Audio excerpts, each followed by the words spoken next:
Welcome to Kyros Networks. So today, we're tackling something super useful. Setting up your very own home network from scratch. If you just got a new router or moved into a new spot and you're staring at all those cables and blinking lights, don't stress, I've got you. By the time we're done, you'll have your internet humming along smoothly and securely. Let's jump right in. Part 1, the gist of how it works. Before we start plugging things in, let's keep it simple.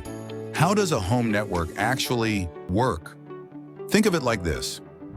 Your internet provider sends a signal into your house through a modem. That modem then hands it off to your router.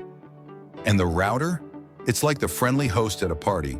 It makes sure all your devices, phones, laptops, TVs, get a piece of that sweet, sweet Wi-Fi. So, 3 key players: modem, router, and your gadgets. Modem brings the internet inside. Router shares it around. Your stuff connects. Easy, right? Part 2, plugging everything in all right. Time to get hands-on. First, grab the internet cable from your provider. It's usually a coaxial or fiber line, and plug that into your modem. Next, take an Ethernet cable, one should come with your router, and connect your modem to the router.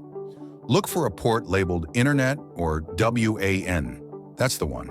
Now plug both the modem and router into a power outlet and turn them on. Give them a minute to chat with each other. You'll know they're getting along when the lights go from frantic blinking to a calm, steady glow. Part 3, getting online. Okay, the hardware's set. Now grab your phone or laptop and pull up the list of Wi-Fi networks. You should see one that matches your router's brand, something like Netgear AB3 or TP-Link Setup. Tap on it. It'll ask for a password. Check the back or bottom of your router. The default one is printed right there. Once you're in, open a browser like Chrome or Safari and type in your router's IP address, usually 192.168.0.1 or 192.168.1.1. Hit enter. Boom, you're in the router's settings dashboard. Part 4, making it yours now. For the fun part, personalizing your network. Log in with the default credentials, often admin, for both username and password. Check your router's sticker if that doesn't work. First up, change your Wi-Fi name, also known as SSID. Go wild, FBI surveillance van, or mom click here for WIFI. Your call. Then please set a strong password. Mix up letters, uppercase plus lowercase, numbers and symbols. Winter is Ming. Beats password 123 any day. Save your changes. Your router might take a second to reboot.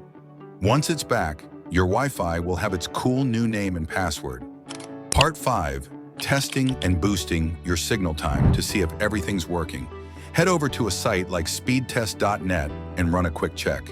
If your speed's close to what you're paying for, awesome. If it's lagging, try moving your router. Higher up and central is best. Keep it away from corners, metal stuff, or that giant bookshelf. Still got dead zones? Think about getting a Wi-Fi extender or a mesh system. They're total game changers for basements or far-off rooms. Oh, and if you've got a gaming console or desktop, hook it up directly to the router with an Ethernet cable. Faster, smoother, no buffering. Part 6, keeping things happy and secure. Before we wrap, a few pro tips to keep your network healthy. Update your router's firmware every few months. It's like a vaccine against glitches and hackers. Change your Wi-Fi password now and then, especially after you've had friends over. Reboot your router once in a while. It's the digital version of stretching, helps clear out cobwebs. Always back up your router settings. Thanks for watching and see you in the next video. Don't forget to subscribe, like, and comment.